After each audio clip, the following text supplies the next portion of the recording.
ఈ ప్రభుత్వానికి చిత్తశుద్ధి ఉంది, ఈ ప్రభుత్వానికి ఆలోచన ఉంది, ఈ ప్రభుత్వానికి దూరదృష్టి ఉంది. ఇచ్చిన 6 గ్యారంటీలనే కాదు, ఇవ్వని అనేక సంక్షేమ కార్యక్రమాలని ఈ ప్రభుత్వం చేయటానికి చిత్తశుద్ధి చేస్తుంది. ఎన్ని అప్పులు చేసినా అప్పులు చేశారు అని కుంటిషాకు ఈ ప్రభుత్వం చూపించే ఉద్దేశం లేనే లేదు. ఈ మధ్య ఒక వేదికలో ఒక మంత్రి అంటున్నాడు, మాజీ మంత్రి అంటున్నాడు, మా ముఖ్యమంత్రి గారు డిసెంబర్ 9వ తారీఖు నాడే రైతన్నలకి 2 లక్షల రుణమాఫీ చేస్తామని. బరాబర్ ఈ రాష్ట్ర ప్రభుత్వం గౌరవ ముఖ్యమంత్రి రేవంత్ రెడ్డి నాయకత్వంలో ఈ ప్రభుత్వం రైతన్నకి ఇస్తున్న 2 లక్షల రూపాయల రుణమాఫీని చేర్చి చూపిస్తుంది.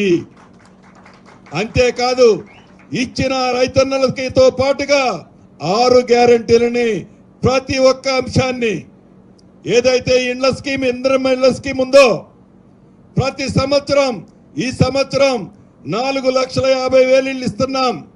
ప్రతి సంవత్సరం మళ్ళా ఎలక్షన్ వచ్చే టైం వచ్చేసరికి ఏ గ్రామానికి వెళ్ళినా రచ్చబండ దగ్గర మీటింగ్ పెట్టి ఇందిరమ్మ ఇళ్ళు కావాల్సిన వాళ్ళు ఎవరైనా ఉన్నారా చేతులు ఎత్తండి అని అడిగితే ఏ ఒక్కళ్ళు కూడా మాకు అవసరం లేదు, మా అందరికి వచ్చినాయి అని చెప్పే విధంగానే ప్రజలు ఉండే విధంగా, ప్రజలు కోరుకునే విధంగా, ప్రజలు మెచ్చుకునే విధంగా ఇందిరమ్మ లాంటి ఇళ్ల లాంటి స్కీమును కూడా ఈ ప్రభుత్వం చిత్తశుద్ధితో ఇవ్వటానికి సిద్ధంగా ఉన్నదనేది గత ప్రభుత్వంలో ఉండే పెద్దలు గమనించాలి.